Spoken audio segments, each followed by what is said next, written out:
One of the first things that I check is that the rods are perfectly straight. And you can do that by putting both rods up against each other. And as you can see, in this end they are tightly together, and at this end they are also tightly together. But here in the middle there's quite a big gap.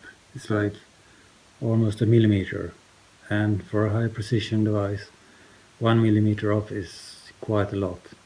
So I will have to figure out a way to fix that, either by straightening the rods, or I think it's only one rod that isn't straight, or I will have to find another rod.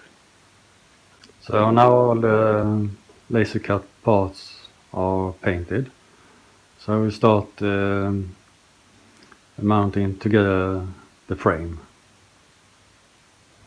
So now I put together the frame, and it was quite easy to do.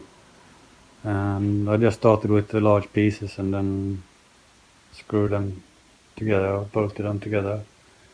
The only area where it was a little tricky, because it took some time before I understood how it was supposed to be mounted, was with these corners. And there's a plate that you have to put on the inside, otherwise there's nothing for the corner to lean on. And I think this piece is missing from, I can't find it anywhere. And then I have some pieces that I still don't know where they will go, but I will have to figure that out. So I think that the next step will be to start putting in the motors, and I also received some electronics today. So now I have the ramps.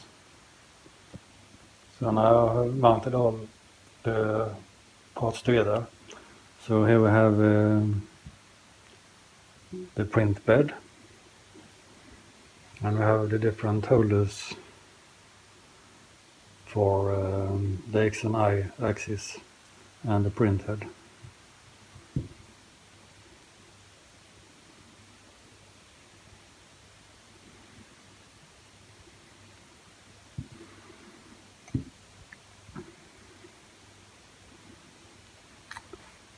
And I thought I was missing some parts, but it's differently constructed.